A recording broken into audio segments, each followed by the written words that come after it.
Baik, selamat pagi Ibu, Pagi, selamat kembali.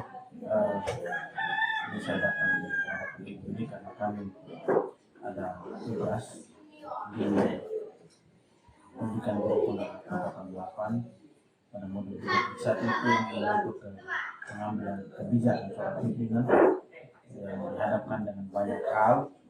Dalam hal ini ketika dihadapkan dengan seperti hal yang berbau dilema etika dan rujukan moral. Nah, mungkin Ibu sudah tahu bahwa rujukan moral dan dilema etika itu sering terjadi dalam proses pengambilan keputusan. Kalau rujukan moral yang kita alami pada kesempatan ini kita lebih banyak membahas hal yang bersifat dilema etika. Baik Ibu, jadi mungkin yang mau saya tanyakan kepada Ibu yang pertama ini, selama ini bagaimana cara Ibu untuk bisa mengidentifikasi kasus-kasus yang terjadi di sekolah? Apakah itu dia masuk dalam dilema etika atau rujukan moral? Kalau selama saya mengidentifikasi kasus-kasus tersebut, saya menelaah lebih dalam dulu kasus-kasusnya. Kita tidak sekedar keputusan tanpa kita menelaah lebih dalam dulu masalah tersebut. Dari situ baru kita bisa mengidentifikasi atau menentukan seperti yang tadi Pak sampaikan tadi, itu ada etikanya, ada moralnya, dilemanya. Yang pertama itu kita menganalisa dulu. Baik Ibu, jadi dalam mengambil keputusan lebih dalam dilema etika itu pasti kita menghadap 4 hal. Yang pertama adalah individu lawan kelompok. Jadi keputusan yang dibuat itu menyangkut individu bisa melawan sebuah kelompok besar. Lalu yang kedua itu apa ya Ibu? Rasa keadilan melawan rasa kasihan. Jadi kadang itu kita buat keputusan kita mau adil, tetapi kita juga mempertimbangkan rasa kasihan juga. Misalnya anak yang tidak sekolah tapi memang mungkin anak yang dalam kehidupan atau dalam pembelajaran tidak terlalu aktif atau sering bolos. Dalam keputusan yang di akhir semester kita membuat keputusan mengeluarkan dia, tapi kita masih ada rasa kasihan. Di lain pihak kita mau lihat anak ini harus adil dengan teman-temannya yang sekolah. Nah, itu juga termasuk dilema. Lalu dilema yang berikut juga adalah kebenaran lawan kesetiaan. Jadi apa yang Ibu yakini sebuah kebenaran, pada suatu titik Ibu harus berhadapan dengan loyalitas, misalnya kepada atasan yang lebih tinggi dari kita loh, dari bawah atau lalu yang terakhir itu jangka pendek melawan jangka panjang. Atau jangka pendek melawan jangka panjang ini keputusan yang lebih menyangkut kepada apa? Kita punya hasil kan yang kita produksi saat ini dan saat yang akan datang. Nah, dari beberapa hal yang keempat paradigma dilema etika itu, kira-kira selama ini bagaimana Ibu menjalankan pengambilan keputusan di sekolah ini? Maksudnya terutama kasus-kasus di mana ada dua kepentingan yang sama-sama benar. Contoh tadi ada rasa kasihannya ada, belas kasihan juga ada kesetiaan atau benar, ada loyalitas kepada pimpinan juga.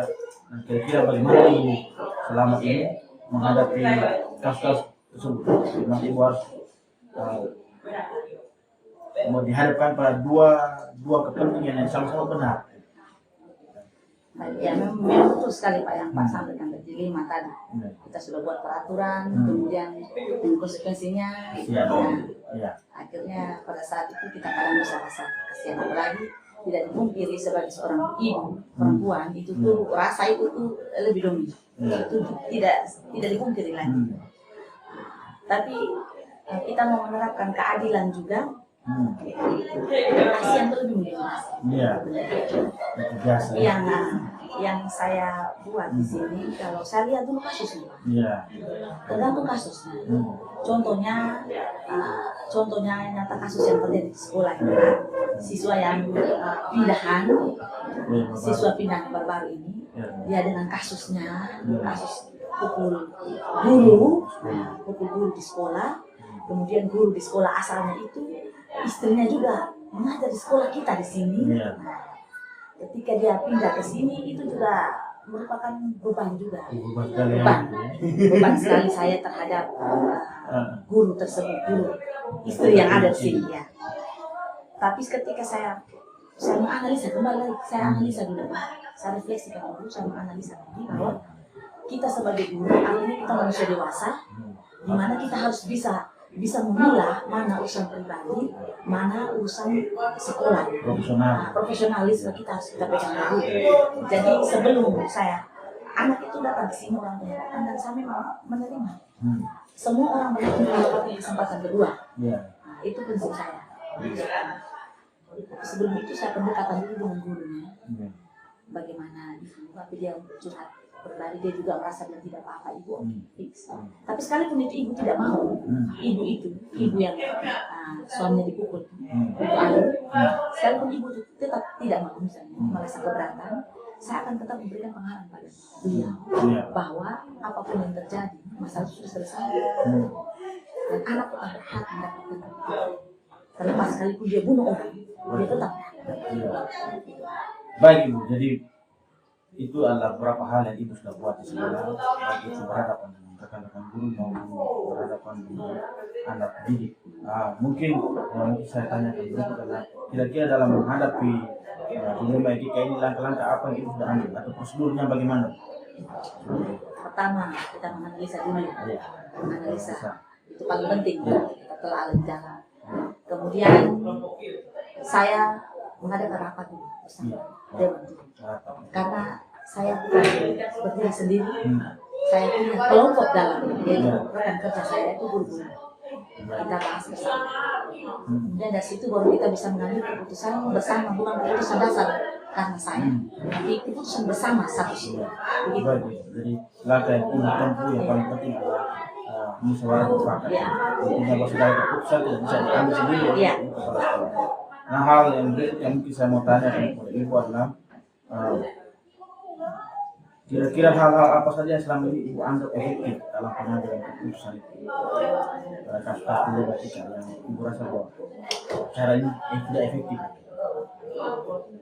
Apakah yang tadi musyawarah itu termasuk efektif? Iya, saya rasa musyawarah itu termasuk efektif. Tapi sebelum musyawarah itu kita sudah membahasnya. Karena kita pembahasan, analisa. Saya menganalisa, kemudian saya paparkan kepada Dewan Guru, kemudian memberikan masukan-masukan bersama dari situ kita musyawarah mufakat. Saya melihat tadi bahwa Ibu juga sebelum musyawarah Ibu pendekatan dulu. Iya, betul. Pendekatan dulu sehingga tidak mencegah hal yang tidak diinginkan terjadi. Baik, kira-kira semua keputusan yang kita buat karena baik dan kurangnya itu normatif. Kira-kira menurut Ibu dalam mengambil keputusan menyangkut dilema etika ini, apakah ada hambat atau tantangan gitu?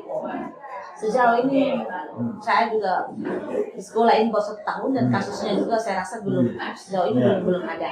Tapi kalau masa sebelumnya, kalau masuk dalam menghadapi masalah ini, maksudnya bukan sebenarnya masalah tadi menyangkut Ibu Ayu dan suaminya, tapi misalnya di sekolah lama atau di mana itu kita berhadapan dengan murid atau yang tadi seperti yang diceritakan itu, kira-kira ada tantangan tidak?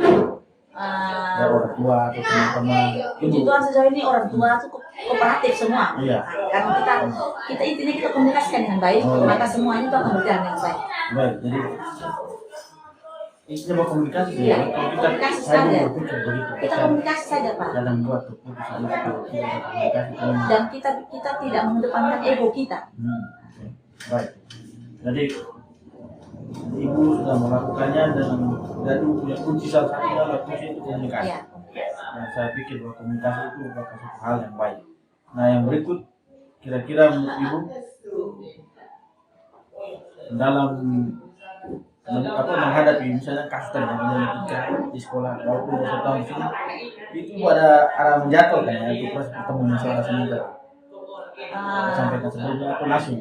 Tidak, biasanya saya sampaikan sebelumnya. Saya selalu sampaikan, mungkin kalau tidak melalui guru, jam istirahat kita briefing, ada pembahasan atau informasi yang saya berikan. Baik. Lalu yang berikut mungkin Ibu, apakah ada faktor yang selama ini mempermudah Ibu untuk mengambil keputusan? Selain tadi musyawarah apa lagi? Faktor-faktornya yang saya lihat adalah saya punya kekuatan dalam sekolah, yaitu rekan-rekan guru saya mempunyai pikiran yang terbuka, open minded. Itu faktor kekuatan, itu kekuatan saya itulah rekan-rekan guru di sekolah itu, dan juga orang tua yang kooperatif. Baik. Jadi inti itu ya. Lalu yang berikut mungkin Ibu bisa merefleksikan kembali kira-kira di sekolah atau di luar, pribadi atau orang atau faktor apa yang selama ini mempermudah Ibu membantu dalam proses pengambilan keputusan kasus-kasus itu. Misalnya contohnya ada kasus di sekolah, kira-kira adakah guru-guru atau orang-orang di sekolah ataupun di luar yang turut membantu Ibu dalam proses pengambilan keputusan? Oh iya, saya selalu menjalin komunikasi dengan komite. Jadi ada masalah apa itu saya selalu konsultasikan dengan komite sebagai mitra terdekat sekolah. Saya selalu bangun komunikasi dengan komite melalui Pak Ketua, dan juga saya menyadari bahwa saya ini masih muda. Saya juga menjalin komunikasi yang baik dengan guru BK yang kebetulan senior di sekolah kita. Ibu punya sama seperti dia Pak Nius itu juga dia hanya terpusat itu sebagai komite. Iya. Karena itu adalah mitra terdekat kita.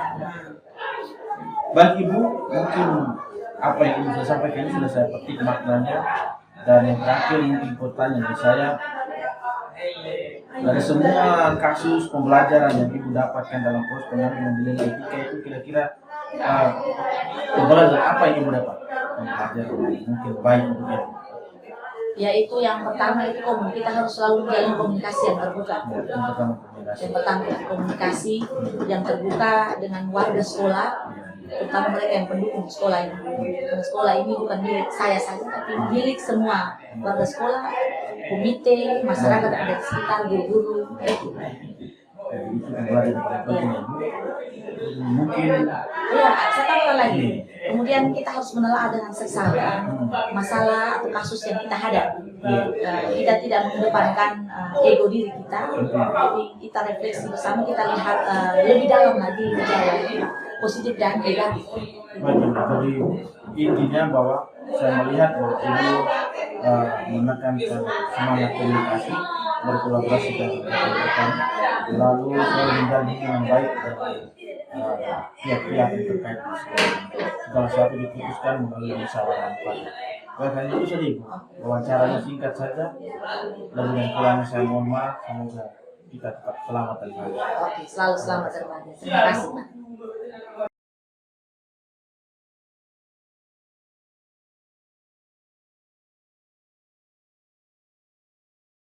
Baik, selamat pagi Bapak.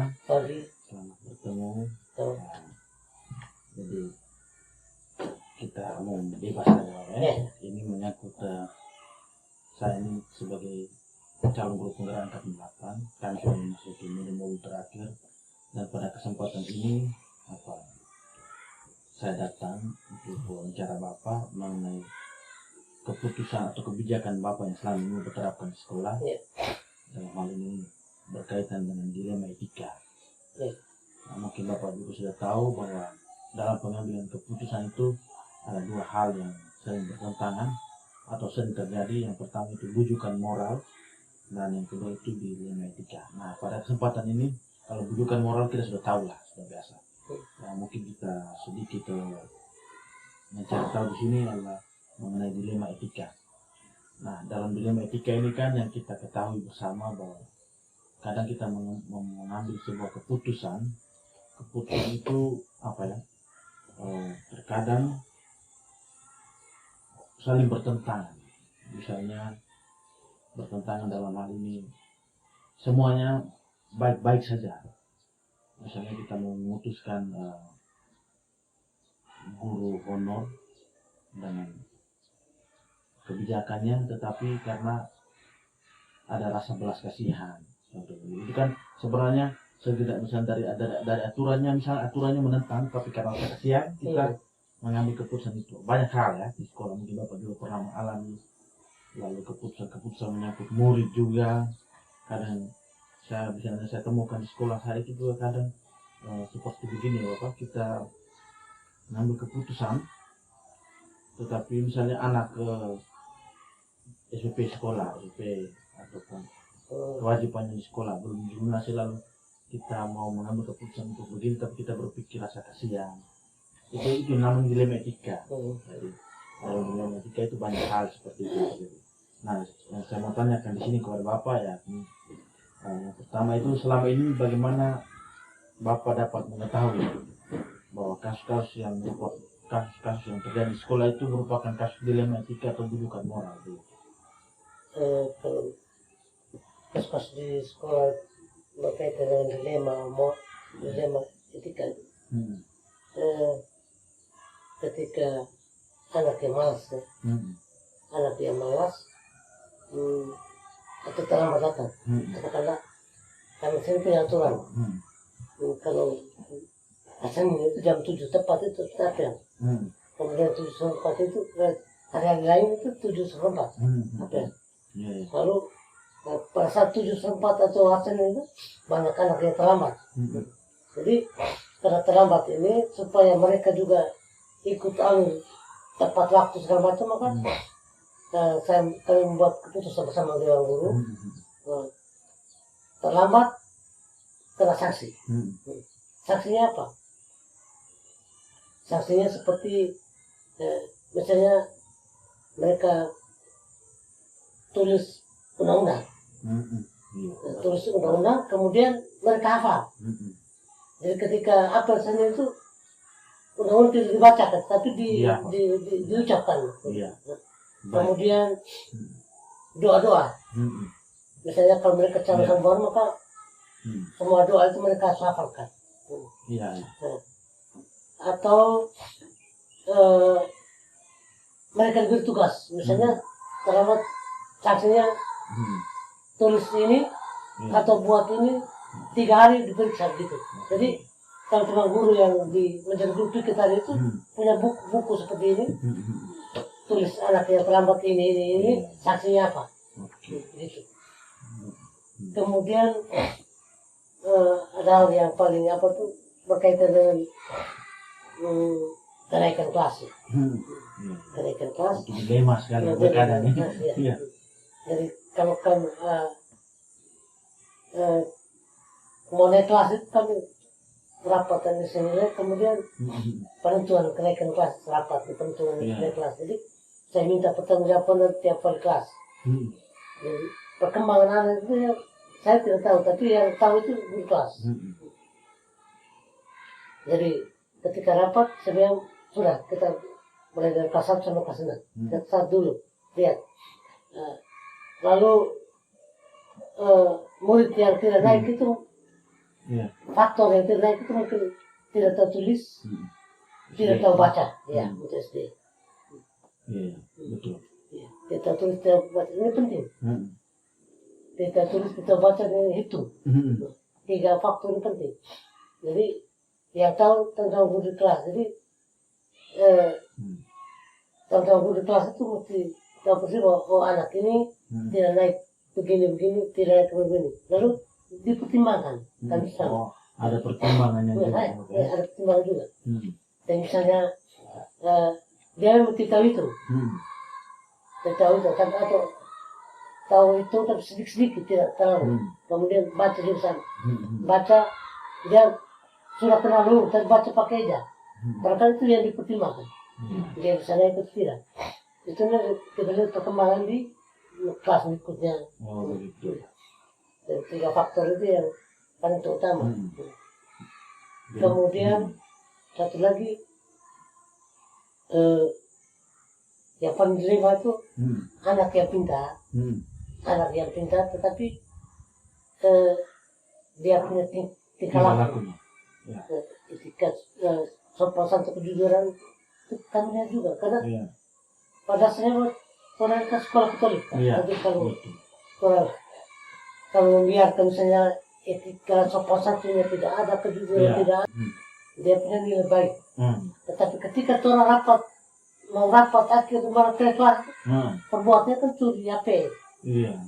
Baik Bapak, jadi itu beberapa kasus yang Bapak sudah ceritakan kepada saya menyangkut dilema ya. Ya memang kita sebagai pimpinan pasti selalu menghadapi dilema dalam keputusan. Nah mungkin pertanyaan berikutnya ini, selama ini bagaimana Bapak menjalankan pengambilan keputusan di sekolah tersebut?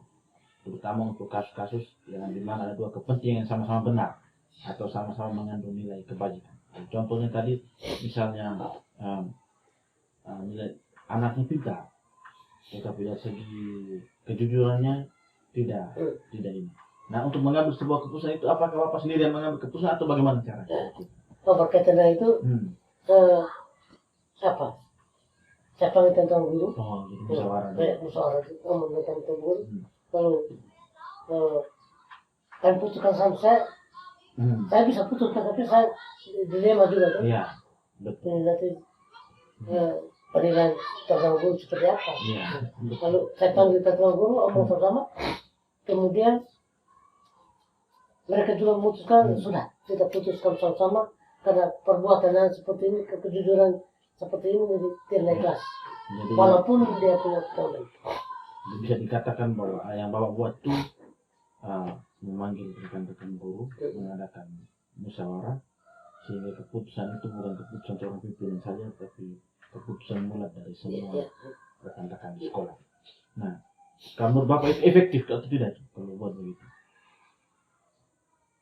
Iya, kalau menurut saya efektif, karena kita menanamkan sikap kejujuran, sopan dari anak ini. Nah, ketika Bapak mengambil sebuah keputusan dari contoh kasusnya tadi Bapak sudah ambil, ada banyak ya, tapi saya Bapak seperti hal yang tadi Bapak sampaikan itu, maka ada tantangan tidak Bapak mengambil keputusan itu? Ada tantangan. Ya. Tantangannya begini, ketika kami putuskan itu, lalu saya juga panggil komite, orang tua, dan sama-sama guru lagi ngomong lagi tentang itu. Lalu tantangannya bahwa orang tua tidak terima tentang hal itu karena rugen internet tadi. Orang tua tidak terima, termasuk beberapa masyarakat, termasuk orang yang mengerti juga tidak terima dengan hal ini. Jadi ketika tidak terima itu, mereka bawa buku rapor untuk ketua komite, bawa ke dinas. Sampai dinas, mereka hapus saya di dinas. Lalu kepala bidang telepon saya. Saya mau telepon, saya temu dong Pak, kita mau. Baik. Itu tantangannya. Nah, itu tantangannya. Jadi dalam tantangannya itu kadang yang nanti dia itu orang-orang. Dan Bapak sudah mengambil keputusan, dan keputusan itu berdasarkan kesepakatan dengan guru. Baik Bapak, jadi yang berikutnya mungkin begini. Dalam mengambil sebuah keputusan itu, entah dari menyangkut kenaikan kelas tadi, yang Bapak mengalami dilema atau masalah-masalah lain di sekolah, itu Bapaknya biasanya untuk memutuskan itu apa biasanya buat jadwal atau tidak? Jadwal pertemuan dengan guru-guru atau rekan-rekan lain? Kalau ada prosesnya. Terkait dengan pertemuan itu, saya biasanya kami ada buku pengumuman. Ada buku. Saya datang, tanggal ini hari ini kita ada pertemuan sekolah berkaitan dengan ini. Baru Bapak tidak langsung menyelesaikan saat itu juga? Tidak. Menunggu. Baik. Yang berikut dong, mungkin Bapak, apakah di sekolah ini ataupun di mana seseorang yang sangat berpengaruh besar dalam mengambil keputusan Bapak? Di sekolah ini ataupun di luar, yang Bapak rasa bahwa dia sangat berpengaruh besar dalam proses pengambilan keputusan Bapak? Kalau untuk umum itu saya lebih membutuhkan komite. Komite dan orang tua. Itu penting dalam pemerintah desa. Jadi Bapak mengambil keputusan itu lebih banyaknya ke situ ya. Komite dari mitra juga. Baik Bapak, jadi saya membutuhkan pemerintah, orang tua dan komite itu momen yang paling penting pada saat pembagian buku laporan pendidikan. Itu kita memutuskan sesuatu itu mesti dari dua arah ini. Orang tua itu. Nah, jadi itu yang Bapak ini ya. Jadi saya bisa katakan bahwa Bapak membutuhkan banyak karena komunikasi tadi. Sehingga semua yang apa yang diputuskan itu jangan sampai terkesan menurut tidak berimbang begitu. Baik Bapak, jadi dari semua yang Bapak sampaikan tadi, dari banyak, pasti Bapak sudah di sekolah yang sudah lama, memiliki banyak persoalan dalam hal dilema etika. Nah, kira-kira pembelajaran apa yang dapat Bapak petik dari pengalaman Bapak mengambil keputusan pengambilan etika Pak? Pengalaman yang baik Bos. Pengalaman yang baik, pembelajaran yang dapat Bapak petik, entah baik atau tidak baik, tapi yang intinya yang bisa membuat Bapak lebih baik lagi ke depan. Pembelajaran itu kalau saya belajar di situ, ya keputusan yang sudah ambil itu tetap kita jalankan. Harus jalankan. Kecuali keputusan itu sendiri ambil, itu kalau kita mau langkah juga salah. Jadi keputusan yang sudah ambil kita harus jalankan. Contohnya kalau pada saat kekurangan guru di sini, ketika bertemu dengan orang tua, mereka bilang, Pak kita cari apa saja, cari guru. Ya kan keputusan daripada kelas kosong, kita cari guru. Keputusan apapun alasannya. Jadi saya sudah mengetahui banyak apa yang Bapak alami di sekolah ini. Selama ini Bapak sudah menjalankan sesuai yang Bapak harapkan. Tentu masih banyak kekurangan, tantangan dan halangan, tapi sebagai seorang guru kita pasti tetap teguh. Terima kasih Bapak, waktunya kita cuma sebentar saja. Minta maaf saya menyita Bapak waktu. Semoga hal baik ini bisa berjalan ke depan. Terima kasih Bapak. Oke.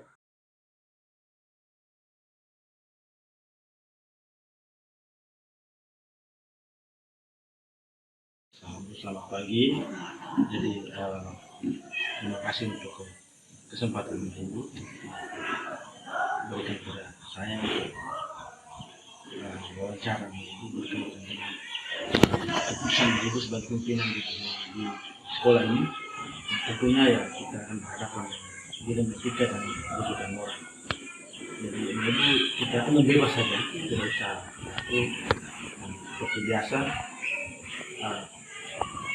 Ini merupakan tugas kami di Biro Penggerak ini untuk mencari 3 kepala sekolah berkaitan dengan keputusan selama ini sebagai pimpinan. Kemudian Ibu mungkin pertanyaan pertama untuk Ibu ini, selama ini bagaimana Ibu dapat mengidentifikasi kasus-kasus yang merupakan dilematika dan juga moral di sekolah? Kalau diidentifikasi saya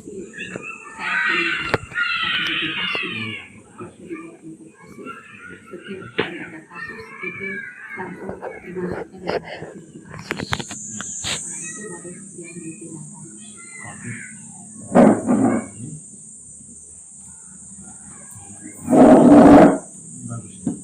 Baik, itu saya lihat dulu karena Ibu.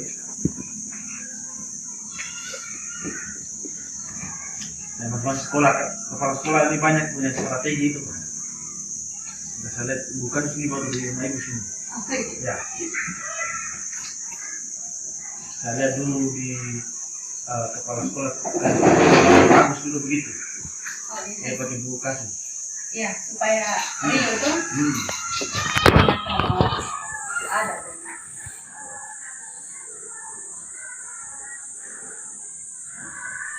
Bagus.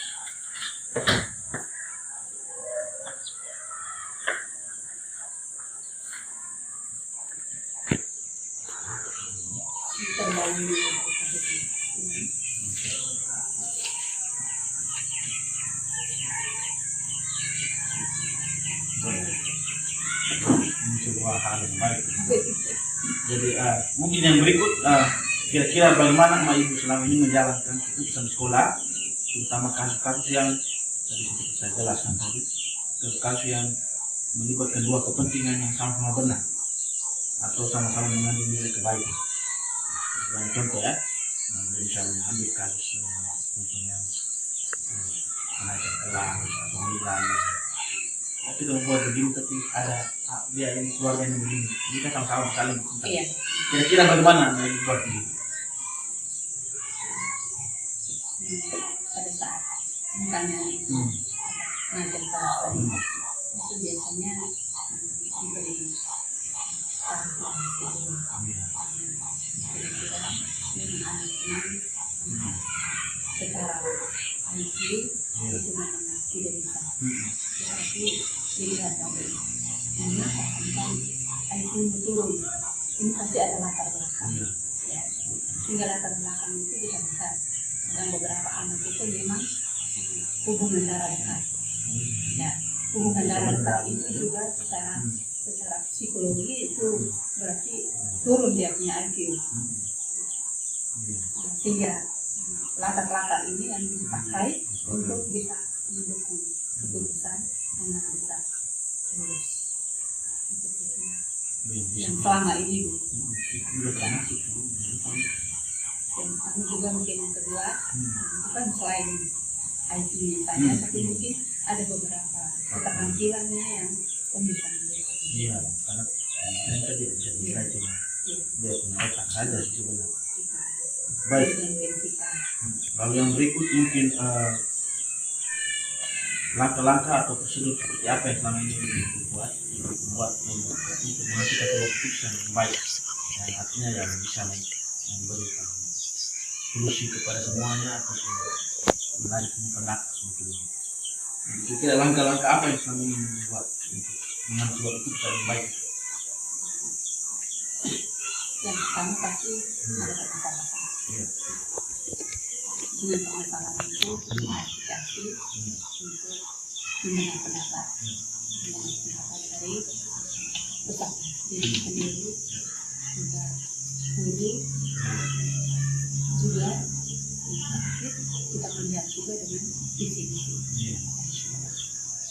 Kalau memang kebijakan itu ya berjalan ke arah dengan visi dan misi sekolah, juga kebijakan pemerintah di atasnya itu pasti disepakati bersama untuk dilaksanakan keputusan. Jadi intinya apa ya? Sebelum mengambil sebuah keputusan itu yang perlu apa ya? Klarifikasi. Mengidentifikasi persoalannya, lalu mengklarifikasi. Setelah itu mendengarkan pendapat dari guru-guru, pihak-pihak yang guru. Jadi intinya lu ada musyawarah gitu. Iya. Terus dilihat juga dengan visi-misi. Jadi baik nih, jadi kira-kira untuk ibu itu sudah efektif kan? Ya sedang ya. Nah, pasti ibu ini bisa mulai beberapa tahun ini pas kuliah. ini baru. Soalnya dari guru ke lama itu. Iya. Lama. Jadi kira-kira ketika pasti malam itu kan banyak sekali tantangan. Mungkin ibu ceritakan sedikit ketika mengambil sebuah keputusan itu pasti ada tantangan itu. Pasti ya. Nah, bagaimana ketika tantangan datang? Pada prinsipnya semua kebijakan itu sebagai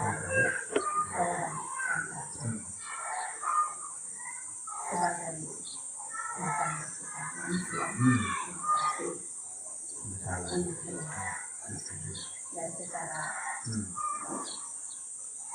psikologinya tidak menerima itu, tetapi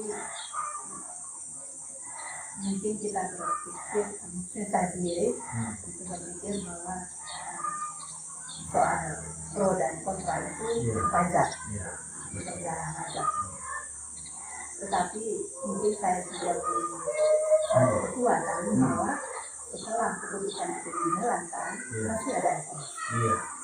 Dari evaluasi itu baru mungkin membuat terbuka bagi yang pro dan kontra ini. Jadi bisa terbuka. Kalau memang dari keputusan itu dan hasilnya mengarah ke tujuan itu kan ada keputusan sendiri, mungkin itu bisa menjadi bahan refleksi untuk pihak-pihak yang kontra.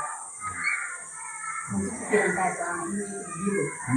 Yang penting satu keputusan dijalankan, kemudian harus kita uji evaluasi. Iya. Pelatih itu tidak tahu benar atau tidak. Iya.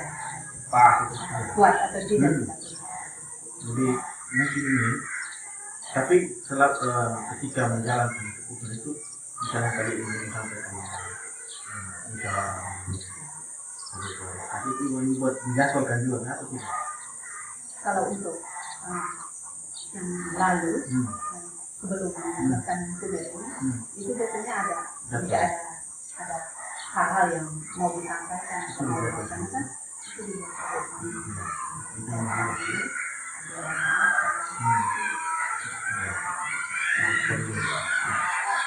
Baik.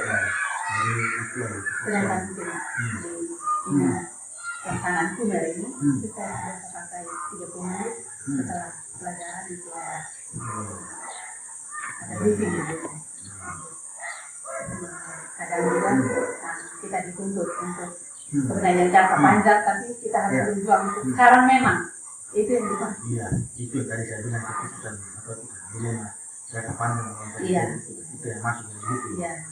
Lalu mungkin di sekolah ini adakah guru-guru atau calon itu yang sangat berpengaruh besar terhadap keputusan ini? Pasti ada itu dan pertimbangan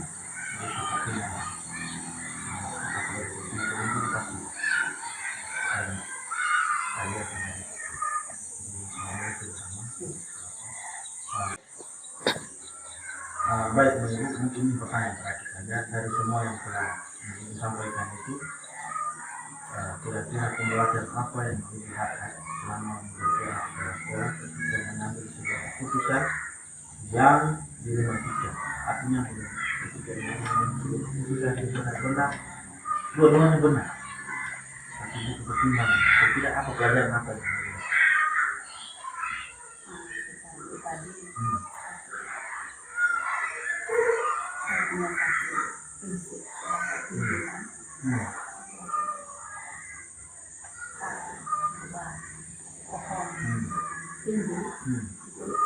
Dia dapat angin hidup